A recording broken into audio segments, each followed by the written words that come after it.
Nossa saudação a você que está acompanhando a TV Canção Nova. Mais uma vez, direto de Brasília, estamos de volta com o Além da Notícia e mais um tema importante que vamos tratar hoje aqui. O aborto de anencéfalos, que está em discussão já há um bom tempo no Brasil, de modo particular no Supremo Tribunal Federal, e que tem sido, para todos nós, causa de grande mobilização na igreja, tentando mostrar à sociedade brasileira, aos nossos juristas, que onde há vida, há um ser vivo, e se há um ser vivo, se tem vida, deve ser preservado. Para falar conosco sobre este assunto e esclarecermos os pontos de vista jurídico e científico, nós temos dois convidados. Doutora Lenise Garcia, que é presidente do Movimento Brasil Sem Aborto e é doutora em microbiologia. Seja bem-vinda, doutora Lenise. Muito obrigada.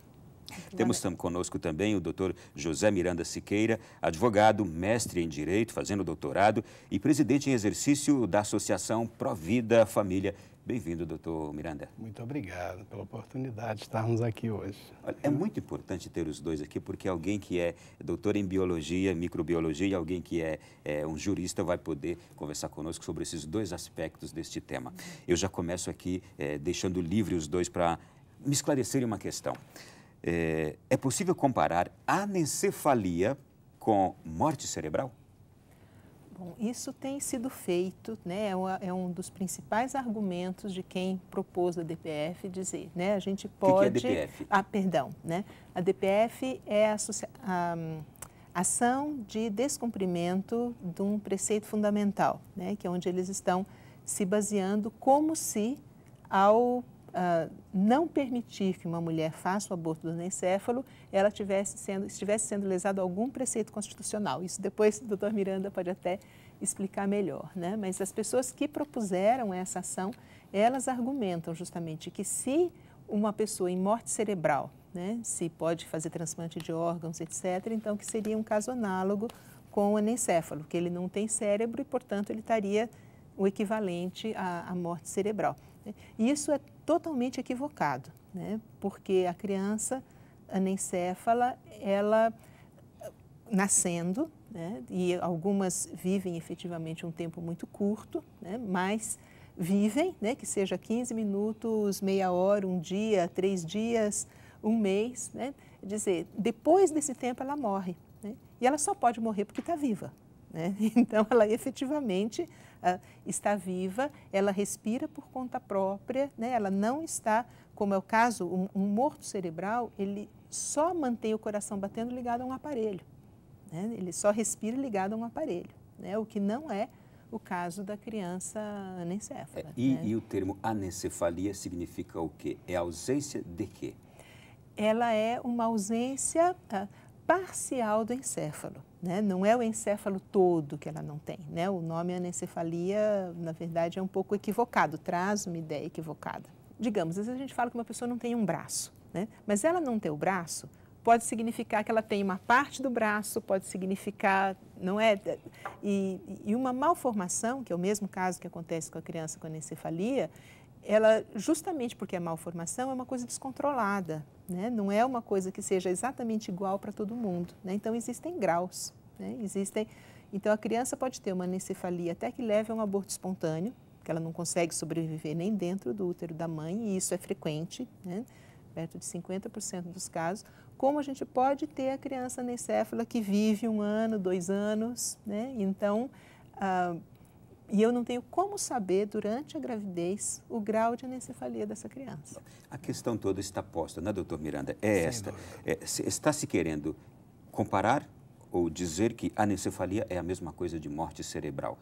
Isso agora analisando sobre os aspectos da lei, seria uma permissão. Essa ADPF propõe uma permissão para se fazer um aborto nesses casos. É isto?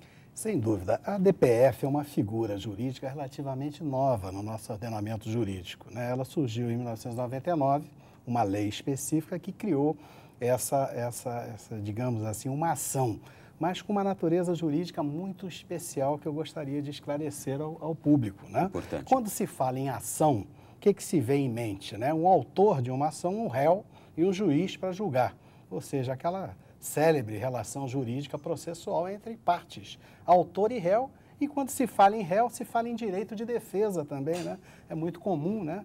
Todos que são, por exemplo, uma ação de despejo, alguém é citado, tem 15 dias para contratar um advogado e se defender em juízo. Uma entidade, né, uma Confederação Nacional de Trabalhadores de Saúde, contratou um professor renomado de direito, um advogado, e ingressou com essa DPF no ano de 2004, para ser mais exato, né? Essa DPF no Supremo Tribunal Federal, porque uma das características dessa tal ADPF é que a competência é exclusiva do Supremo Tribunal Federal, nenhum tribunal do país tem competência para julgar uma competência territorial e funcional, somente o Supremo Tribunal Federal. Então, postularam essa ação no Supremo, houve um sorteio, caiu na mão de um relator, o ministro Marco Aurélio de Mello. E no ano de 2004, esse relator, com fundamento no artigo 1º dessa tal lei da DPF, examinou a petição inicial, que em apertada síntese, vou tentar sintetizar a petição inicial. A doutora Lenise já falou alguns fatos da petição inicial. Diz o seguinte, que o preceito fundamental, tá, criado pelos órgãos do Estado, no caso o Poder Legislativo, que criou o Código Penal, legislou e fez a lei penal, tá, considera aborto crime, tipificado nos artigos 124 seguintes do Código Penal. Tá? Crime contra a vida, os crimes mais sérios, o homicídio, o latrocínio e o aborto. O Código Penal tem vários capítulos, tem um capítulo que trata dos crimes contra a vida, são os que possuem as penas mais elevadas, são julgados obrigatoriamente pelo Tribunal do Júri, os crimes de aborto, e o aborto de anencefalo é um aborto tipificado no Código Penal brasileiro, que foi votado pelo Poder Legislativo. Então, essa Confederação dos Trabalhadores da Saúde entendeu, tá, de ingressar com essa DPF, dizendo que o Código Penal não se aplicaria no caso da anencefalia. Com base em que premissas? Isso é muito importante, nós destacarmos essas premissas que são completamente, cientificamente, juridicamente, do ponto de vista da área da professora Lenise, da biologia, premissas completamente equivocadas. Primeira premissa, eu peço até licença, eu trouxe uma colinha. Perfeito. Tá? A primeira premissa é a seguinte, na petição inicial, tá, alega a Confederação dos Trabalhadores da Saúde que um feto anencéfalo, que o anencéfalo não é um ser humano. Eu falando isso, você parece ser maluco, não é um ser humano, né? Então, a pergunta elementar é, da relação sexual de um homem com uma mulher, tá, o que pode sair dessa relação? Um ser humano ou um outro ser que não seja humano? Ah, isso é uma pergunta óbvia. Perguntar para uma criança de 4 anos, a criança vai dizer, não, vai nascer um neném, vai nascer uma criança. Pois bem, a petição inicial não diz isso. Qual é o argumento? Eu peço aqui, Vênia, para ler. Tá? Que diz a petição inicial. Vou transcrever um texto que é uma opinião doutrinária de uma professora antropóloga, da área de antropologia, não é na área de biologia, nem na área do direito. Ela diz, o que torna o feto anencéfalo a representação do sub-humano por excelência.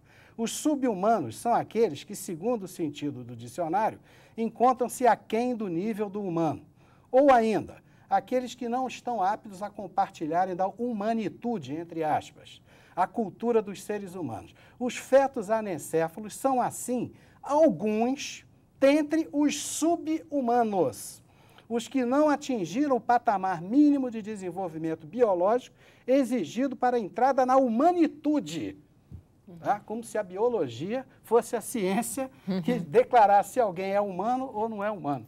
Tá? Nesse caso, o portador de uma doença, de uma patologia, não seria humano. Vejam que absurdo, isso eu transcrevi da petição inicial, que é o que motivou a decisão liminar do ministro Marco Aurélio. Com base nessa informação que anencéfalo não é humano... Deixa eu resumir, então. Está dizendo que um ser anencéfalo não é humano? Não é humano, é um sub-humano. E isso abre também um precedente perigosíssimo, né, na questão da eugenia, né? Nós sabemos que a eugenia, quer dizer, essa ideia do humano, da busca do humano perfeito, né? Então, considerar o sub-humano, foi uma das teses de base do nazismo, né? Então, os nazistas mataram não sei quantos deficientes, né? Deficientes físicos, deficientes mentais. Há pouco tempo encontraram um lugar onde foram sepultadas essas pessoas, né? Que estavam num sanatório, que foram todos mortos ali pelos nazistas, né? Então, na verdade, quer dizer, esse tipo de pensamento eugênico, né, de que quem não é, né? Então perfeito. não está completo, não é Sim, perfeito, não está completo. pode ser considerado subhumano. Agora é o anencéfalo, mas a própria petição inicial diz que é um dos. Né? Quem são os outros? Né? Abrir um precedente para um aborto nesse caso, o que mais se teme que possa acontecer? Eu sei que a gente quase já chegou a tocar nisso. Exatamente a questão, né, de que a legislação brasileira, né, o nosso Código Penal, ele tem 2 exceções para não punição em caso de aborto. Né? Deixa até claro que não é aborto legal, né? Mas é considerado crime, mas a pessoa não é punida. Muito bem, doutora, né? exatamente. Então, essa ação, ela tenta abrir um terceiro precedente, né? Inclusive com essa problemática de que isso quem tem que definir é Congresso Nacional, não é Supremo Tribunal Federal. Né? Mas estou aqui entrando na área jurídica. Né? Agora, o precedente é exatamente que o aborto que se abre aí é o aborto eugênico, né? É o aborto no caso de que a criança tem algum tipo de deficiência. Então, a gente sabe perfeitamente, porque isso já foi estratégia em outros países, né? Se abre a porta, né, via um aborto num caso que parece muito excepcional, né, de uma criança que tem muito pouca probabilidade de sobrevivência, Só etc. interrompendo a senhora, há hoje uma estimativa anual de quantas crianças anencéfalas são geradas? É mais ou menos 1 em 1000. 1 em 1000. 1 em 1000 nascidos vivos. Né? Inclusive, isso é interessante, né? A estatística considera o anencéfalo entre os nascidos vivos, né? O que mostra claramente, né, uma contradição. Uma contradição aí com a argumentação deles. Né? Então, isso, inclusive, depois a gente pode falar, eu acho que poderia, pelo menos em muitos casos, ser evitado. Né? Então, a política pública que tem que se fazer é em outro sentido. Né? Mas, de qualquer forma, abrindo esse precedente, né, se abre essa janela com esse caso e depois vão se colocando no mesmo artigo outras exceções, né, com os outros que eles consideram subhumano, né? E aí a gente vê que daqui a pouco entra a síndrome de Down. Né? A gente tem países em que não nasce mais criança com síndrome de Down. Né? Por quê? Porque praticamente todos são abortados. Então, é muito sério, né? De que modo nós queremos tratar a nossa humanidade. Né? Aquele que é mais vulnerável, aquele que é mais fragilizado, que teria que ser o mais defendido, né, pela sociedade, né? Hoje, não, ele é considerado um inútil. Né? E então isso também é uma visão utilitarista do ser humano. Né? Quer dizer, será que é essa sociedade que a gente quer construir? Isso quer complementar, doutor? Quero. Gostaria de dizer que a situação é muito mais grave, vai muito mais além do que pura e simplesmente a questão do aborto dos anencéfalos. Eu, como jurista, estou profundamente preocupado, tenho um filho estudante de Direito, convivo, sou professor universitário, convivo com estudantes, estão todos assim em pânico e me perguntam o seguinte: professor, o poder constituinte originário não está sendo destruído e rasgado pelo Supremo se aprovar esse aborto? Sem dúvida nenhuma. O que há de mais sagrado no direito constitucional, nos Estados democráticos de direito, sagrado, sacralidade, é o poder constituinte originário. O que é isso? O que é o poder constituinte originário? Os Estados democráticos de direito, através de seus representantes eleitos e votados pelo povo, se reúnem em assembleia, a famosa Assembleia Nacional Constituinte, já diz o nome, e constituem um documento chamado Constituição Federal, que é o documento que rege todo o ordenamento jurídico do país. No Brasil, isso aconteceu no ano de 1988. A atual Constituição, a chamada Constituição Cidadã, que o deputado Ulisses Guimarães dizia tanto, foi feita pelo poder constituinte originário por deputados votados pelo povo brasileiro, eleitos democraticamente, não foi imposta por ninguém. Essa Constituição discutiu a questão do direito à vida humana e aprovaram o artigo 5º. Interessante, porque estudando juridicamente, pesquisando a gênese, a história da Constituição, nos livros mais consagrados, para citar um dos mais famosos, o professor José Afonso da Silva, da USP, que publicou um livro que é o livro obrigatório hoje em todos os concursos para juiz, para promotor, que é o Direito Constitucional Positivo. Esse professor cita no rodapé do livro dele uma informação muito preciosa. Ele diz o seguinte: quando aprovaram o artigo 5º da Constituição, que é inviolável o direito à vida, tentaram incluir no texto, na época, tentaram em 1988, né? Nós estamos em 2011, tentaram incluir o seguinte texto: é garantido o direito à existência digna. Esse é que era o texto que queriam aprovar. O que significa tudo que a professora Lenise acabou de falar? Direito, o que é digno? É um critério subjetivo, né? O que é digno para você pode não ser para mim, pode não ser para ela. Então, síndrome de Down é digno? Acho que não merece viver uma pessoa com síndrome, então vamos matar. Então não é garantido o direito à vida do síndrome de Down. Uma criança portadora do vírus HIV, é digna ela viver? Não, talvez não seja digno. Né? A anencefalia, será que é digno? Então esse era o texto que ia aparecer hoje, em 2011, na Constituinte. Só que os deputados constituintes não quiseram essa frase.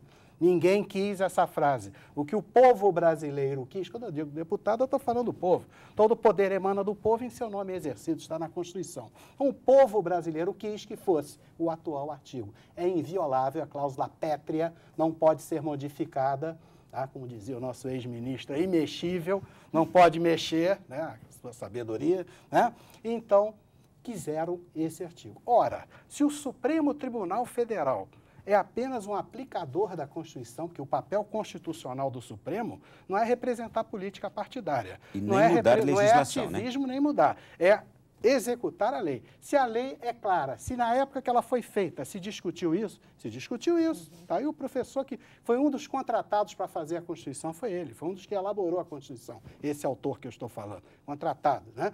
E ele diz isso claramente, tentaram incluir esse, ainda comenta, ainda bem que não foi aprovado, ainda coloca assim na rodapé, ainda bem que não, porque senão todo tipo de seleção racial, de eugenia, iria acontecer. Ora, se o povo quis esse artigo, como é que hoje o Supremo vai mudar o poder constituinte originário? Com todo respeito, eu entendo que é golpe de Estado.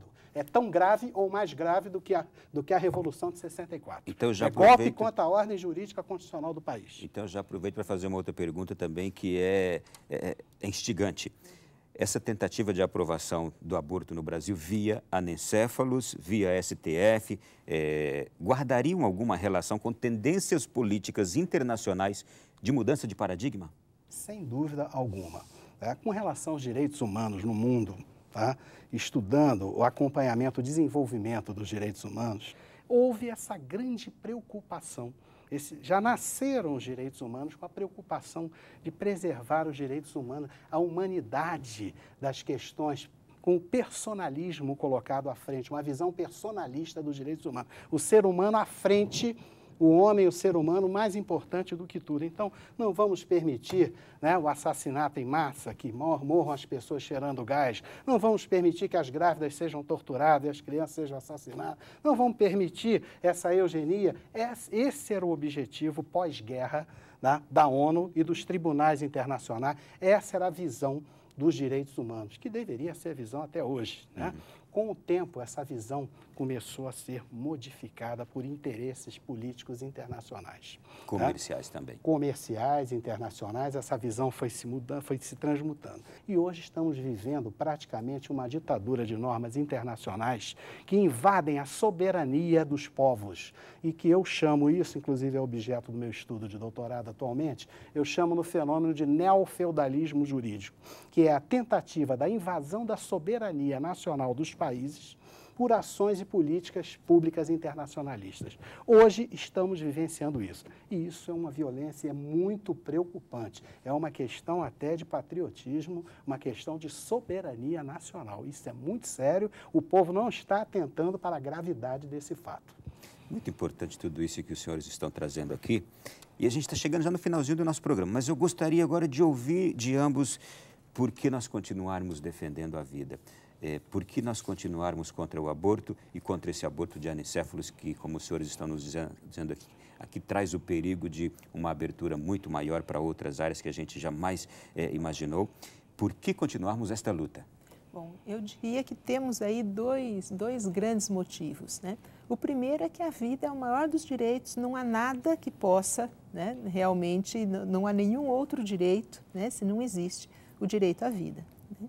E o segundo grande motivo é que essa criança não pode se defender, né? Quer dizer, nós estamos, na verdade, né, em uma sociedade em que, digamos assim, né, cada um se volta muito para si, né? E cada um, então, coloca os seus interesses, né, as suas percepções subjetivas e exatamente quer fazer com que esse subjetivo, né, ultrapasse o que é o direito geral, né? E não, né? É necessário defender isso, né? E eu colocaria ainda mais um ponto que eu acho importante, né? Quer dizer, se coloca como se fosse o direito da mãe, né? Então, de fazer esse aborto e se argumenta como se isso fosse melhor para ela, né? E nós sabemos que, na verdade, também não é, né? Quer dizer, a mãe, ela está naquele momento pressionada, ela está psicologicamente vulnerável, né? Então, é muito difícil até falar de liberdade dessa mulher, né? No sentido de decidir pelo aborto, né? Porque ela não está em condições de fazer uma escolha, né? Até pela sua situação psicológica, né? E, de fato, muitas vezes ela pode fazer a opção pelo aborto e mais tarde se arrepender, né? E isso vai pesar muito mais, né? Quer dizer, é claro que é uma situação difícil, é claro que é uma situação de sofrimento, né? Mas a gente tem até pelo depoimento dessas mães. A mãe que optou pela vida do filho, né? Levou essa gravidez até o final, passou pelo seu processo de luto, né? Chorou essa criança, enterrou essa criança, né? Se era um casal católico, batizou essa criança, o que também é fundamental a gente pensar, né? E vai conseguir, então, né? Depois ter uma lembrança doce desse fato, né? Embora seja duro, como já acontece em alguns casos que a gente conhece, tá certo? Que é o processo natural do luto, né? E é mais um filho, né? Essa família conta esse filho quando vai falar quantos filhos tem, né? Olha, e um que já se foi, que era anencéfalo, né? E, no entanto, né, a mãe que opta pelo aborto vai levar essa carga, né? Porque não se deleta uma criança, né? Não é algo que passou e não existe, não aconteceu. Não tenho como dizer que não aconteceu, né? Doutor Miranda, suas considerações. No meu caso, duas questões de cidadania. A cidadania pura e simplesmente, porque todo cidadão brasileiro deve ser guarda da Constituição, deve respeitar, honrar a ordem jurídica constituída e o Estado democrático de direito. Da mesma forma que hoje criamos uma comissão da verdade para apurar eventuais crimes do passado e eventuais desrespeito à ordem jurídica constituída, que eu acho válido, eu acho que faz parte do processo democrático, é correto, o povo brasileiro deve saber que está sendo usurpado. Deve saber que, se prevalecer uma decisão, né, de procedência dessa ação, que é algo muito suspeito e muito perigoso, estaremos ferindo a nossa cidadania. Então, se o direito mais fundamental, que é o direito à vida, está sendo aviltado facilmente por 11 pessoas que não têm legitimidade para fazer isso, como é que os demais direitos não serão usurpados futuramente? Eu queria apenas acrescentar aqui a segunda cidadania que eu queria dizer, a cidadania celeste, né? Essa cidadania celeste não podemos compactuar de maneira alguma, porque o nosso querido Papa João Paulo II, na encíclica Evangelium Vitae, de forma muito clara, né? Ele fazendo até uma comparação entre o pecado, Caim e Abel, que eu achei muito interessante aquela colocação dele, ele diz sim, todos nós aqui somos guarda dos nossos irmãos. Se nós não cuidarmos do nosso vizinho, do nosso irmão ao lado, foi isso que aconteceu na Segunda Guerra com o Nazi. Sumiam com um judeu, amanhã sumiam com outro, sumiram com 3 judeus ali na esquina, mataram um, torturaram, não, mas deixa para lá, foi só aquele judeu, não vão fazer nada não, deixa para lá. Quando viram, sumiram com milhões de judeus, ninguém fez nada, foi deixando, vai deixando, a omissão gera, né, a prevalência do mal, né? O mal vai aumentando em razão da omissão das pessoas. Então, a questão de cidadania, né, como cidadão brasileiro, todo cidadão brasileiro tem que saber a verdade, tá? E a questão, né, dos que acreditam em Deus, que seguem o Evangelho de Cristo, também não podem compactuar com essa invasão da cultura da morte no país. E apenas para encerrar, eu queria te pedir permissão para fazer uma outra colocação de algo muito perigoso, muito suspeito, tá? O ministro relator, que é o ministro responsável pela condução da DPF 54, do aborto dos anencéfalos, deu uma entrevista na revista Veja, em vários jornais do país, algum tempo atrás, declarando que já estava julgado que ia ser 11-0 o resultado a favor do aborto. E não adiantava ninguém recorrer nem ao Santo Padre, ele usou essa expressão na revista Veja, ofensivo, de uma deselegância total. A palavra é deselegância, né? Porque o ministro convocou para audiência pública a CNBB, foi convidada. A CNBB, que eu saiba, recebeu uma carta do ministro convidando para ir. E, ao mesmo tempo, depois, numa entrevista, atingindo a pessoa do Papa. Mas não vamos entrar nesse detalhe. A única preocupação que eu digo é a seguinte: a lei brasileira proíbe que um magistrado antecipe o seu resultado do seu voto. Do seu voto, quanto mais o dele e dos demais. Então, juridicamente, o ministro Marco Aurélio não tem a menor possibilidade de continuar sendo relator desse processo. Um grupo de deputados da Frente Parlamentar em Defesa da Vida, que eu não me recordo o nome, mas um grupo de deputados ingressou no Ministério Público Federal, na Procuradoria Nacional da República, com uma representação juntando a original da revista Veja e original de diversos jornais. Original, não é ninguém falando mentira, né? E pedindo que o Ministério Público, que constitucionalmente é o fiscal da lei, é o custos legis em latim, né? Aquele que tem a obrigação de fiscalizar a aplicação da lei, mas foi mandado a lei, foi mandado o texto da lei dizendo que ele não podia emitir nenhuma declaração e que ele era suspeito para ele ser afastado, né? Recentemente, depois de anos desaparecido, a representação sumiu, reapareceu agora recentemente com um pedido de arquivamento. Ainda não consegui ter acesso ao texto, inclusive eu sou advogado que assinei essa representação, posso falar com conhecimento de causa, né? Então, estamos aguardando ter acesso ao teor desse parecer e vamos agendar uma audiência com a ministra do CNJ, né? A ministra Eliana Calmon, tão preocupada com as questões de corrupção do judiciário no Brasil, tão preocupada com as contas correntes dos magistrados que enriquecem às custas de venda de sentença, certamente a ministra Eliana Calmon saberá analisar esse pedido, saberá analisar a revista Veja e o CNJ, que aí, no caso, é a última instância, né? A última trincheira do cidadão brasileiro, já que não somos parte na DPF. Não podemos pedir ao presidente do Supremo que intervenha porque ninguém é parte, tá? Só tem autor, não tem defesa, não tem direito de defesa na DPF. Então, se não somos parte, vamos tentar recorrer. Agora, o povo brasileiro tem que saber, tá? Que o ministro já antecipou por 11-0 a vitória do aborto. Bom, está tudo muito bom, mas agora a gente precisa terminar. Obrigado. E eu agradeço a ambos imensamente, doutora Lenise, doutor Miranda. Foi um prazer tê-los aqui e falar desse assunto, gente, tão importante, esse assunto tão alarmante que a gente trouxe hoje aqui, aborto de anencéfalos, que está em discussão e que, certamente, no ano de 2012 teremos ainda um desfecho sobre este caso. Nosso muito obrigado, você que esteve conosco, e um conteúdo exclusivo sobre essa temática você encontra na internet, como já está aparecendo aí na sua telinha. Muito obrigado e até o próximo Além da Notícia.